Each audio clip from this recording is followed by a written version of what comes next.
नमस्कार, मैं मीत सेठी और आप देख रहे हैं मीत सेठी 786 चैनल। दोस्तों, आज की वीडियो में हम कुंडलिनी के बारे में बात करेंगे। कुंडलिनी को जानने और समझने से शरीर, मन और आत्मा की प्रक्रिया बहुत इजी हो जाती है, क्योंकि हमने अपनी एक वीडियो में 7 चक्रास के बारे में बात की है। तो 7 चक्रास की अगर बात होगी तो कुंडलिनी के बारे में बात करना बहुत ज़रूरी है। कुंडलिनी ऊर्जा हम में से हर किसी को आत्मज्ञान के इस लक्ष्य की ओर धकेलती है, यानी प्रकाश को जानना और ईश्वर को जानना। और जब हमारी सोई हुई कुंडलिनी प्रतिष्ठित होकर यानी हमारे सिर के शीर्ष पर पहुंचती है तो ये एक मिलन से ज्ञान को जन्म देती है।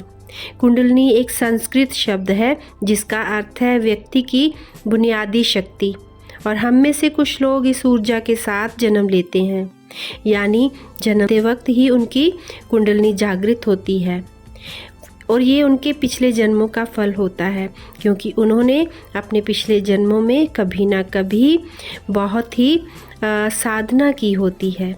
और हमारे पास पहले से मौजूद चीज़ों का उपयोग करने की जो बात है वो इतनी इजी नहीं है। बड़ी शक्तियों की जगाने की बात है ये। रीढ़ की हड्डी के आधार पर स्थित कुंडलिनी एक प्राकृतिक शक्ति है जो हम सब के लिए बहुत ज़रूरी है। ये किसी भी धर्म से संबंधित नहीं है और इस पर काम करके इसे विकसित किया जा सकता है, यानी कि इसे बढ़ाया जा सकता है। कुछ लोगों को कुंडलिनी के साथ कोई छेड़छाड़ करने के बारे में थोड़ा डर होता है अंदर से कि अगर कुंडलिनी शक्ति के साथ छेड़छाड़ की जाए तो ये हानिकारक हो सकती है। तो कुंडलिनी सबसे प्राचीन विज्ञान है। कुंडलिनी एक गूढ़ ज्ञान है। कुंडलिनी हर इंसान के साथ अलग अलग अनुभव देती है, यानी अस्पष्ट सी बीमारी का रूप लेकर, कभी अनियमित व्यवहार के रूप में, कभी ठंड लगने गर्मी लगने जैसा फील करवाकर, परमानंद का फील करवाकर, दूसरी दुनिया को फील करवाकर, या फिर अत्यधिक हाइपर यानी कि बीपी हाई या फिर बीपी लो, या फिर भटकाव फील करना, या रोशनी को देखना, रंगों को देखना, आकाश को देखना, पिछले जन्मों में पहुंच जाना, जैसे अपने फ्यूचर को भी देख लेने जैसे हमें अनुभव दिखाती है। कुंडलिनी का प्रवाह रीढ़ की हड्डी के ऊपर और हमारे सिर के ऊपर से बाहर की तरफ होता है और इसे जागृत होने की, जागरूकता की नई क्षमताएं, पारलौकिक अवस्थाएं फील होती हैं। कुंडलिनी हमें आत्मज्ञान, आत्मबोध तक पहुंचने के लिए प्रेरित करती है, और कुंडलिनी जब जागृत होती है तो रास्ते में आने वाली हर नेगेटिव एनर्जी को पीछे हटा देती है। कुंडलिनी की प्रक्रिया जब शुरू होती है तो खुद ब खुद उठने का ये कार्य करती है, फिर इसे कोई रोक नहीं सकता। एक पूर्ण व्यक्ति के रूप में आपको असाधारण उपहार, महान स्पिरिचुअल अवेकनिंग और ओरिजिनल रियलिटी जैसे गुणों से जोड़ देती है। हम सबको अपनी कुंडलिनी के प्रति सचेत होना चाहिए। यदि हम आध्यात्मिकता की राह पर आगे बढ़ना चाहते हैं, पूर्ण होना चाहते हैं, अपनी प्रज्ञा आत्मा यानी खुद से, स्वयं से मिलना चाहते हैं, अपनी ट्विन फ्लेम से मिलना चाहते हैं, तो फिर हमें अपनी कुंडलिनी पर कार्य करना जरूरी है।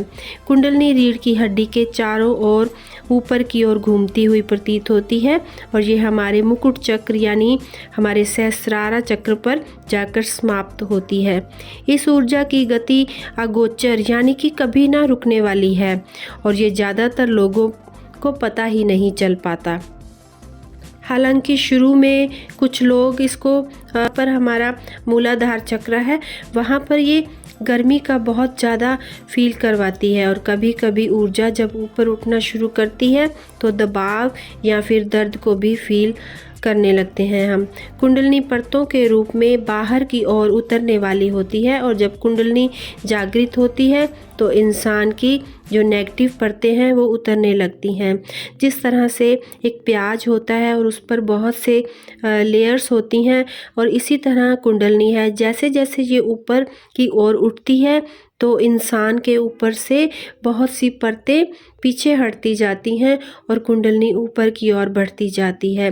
और जो ये परतें होती हैं ये कोई भी तरह की नेगेटिविटी, गुस्सा, आपका द्वेष, आपकी ईगो के रूप में आप उसको छोड़ते जाते हैं और निखर कर एक पूर्ण इंसान के रूप में चलने लगते हैं। कुंडलिनी, जिसे जीवन शक्ति या फिर दिव्य एनर्जी भी कहा जाता है, जब अपना उत्थान यानी कि बढ़ना शुरू करती है तो ये सिर के ऊपर जाकर बाहर की ओर निकलती है। तब यूनिवर्स से ऊर्जा का संयोजन यानी कि शरीर पर बरसता है। बहुत सी आपको ऐसे लगेगा कि ऊपर से गोल्डन लाइट या वाइट लाइट आप पर उमड़ रही है, बरस रही है और इंसान बहुत से आयामों में यात्रा करने लगता है, जो हमारी इस दुनिया से और भी अलग अलग दुनिया हमें फील होंगी यदि हमारी कुंडलिनी शक्ति जाग जाती है। कुंडलिनी के द्वारा जो हमारा शरीर है उसकी पूरी तरह से शुद्धि होने लगती है और इंसान के लिए भावनात्मक या मानसिक तौर पर भी बहुत सी प्रक्रियाएं वो पैदा कर देती है। जब ऊर्जा की कई परतें एक साथ निकलती हैं तो इंसान कई दिनों तक एक अलग ही दुनिया में रहता है। व्यक्ति में एक नई पावर, एक नई समझ और एक नई भावनाओं का विकास होता है। उसकी सोच चेंज हो जाती है। आनंद, पारलौकिक जो जागरूकता है वो उसके अंदर जाग जाती है। आत्मज्ञान की प्राप्ति उसको हो जाती है। लेकिन जब ऊर्जा कई टुकड़ों में बंटकर ऊपर की तरफ जाती है तो जब आनंद की अवस्थाएं प्राप्त होती हैं तो ये खराब मुद्राओं यानी कि कई गंभीर चोट, खराब खान पान या फिर हमारी ऊर्जा के अवरोध में के रूप में निखर कर बाहर आती हैं। यानी कि कुंडलिनी को भी यदि हम चाहते हैं कि वो अच्छे तरीके से जागृत हो और हमें उसके अच्छे फल, अच्छा लाभ प्राप्त हो तो हमें इसको पूरी तरह से समझना होगा। यदि शरीर की देखभाल और अपने आध्यात्मिक जागरूकता को बढ़ाकर हम अच्छी तरह से तैयारी के साथ कुंडलिनी को जागृत करते हैं तो ये बहुत ही इजी हो सकती है। कुंडलिनी का जागना एक सुंदर अनुभव होता है और कुंडलिनी जागरण करने के लिए ज़रूरी है कि जब एक बार ऊर्जा ऊपर उठे तो इसे मोड़ना नहीं है, इसे रोकना नहीं है। इसे धीमा किया जा सकता है।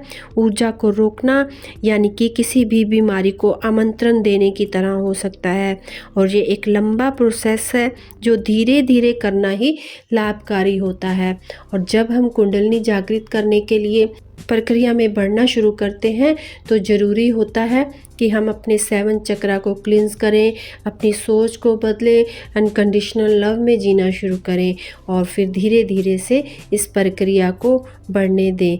तो दोस्तों, उम्मीद करती हूँ कि कुंडलिनी जागरण के बारे में मेरी ये वीडियो आपको अच्छी लगेगी और ये आपके लिए हेल्पफुल साबित हो सकती है।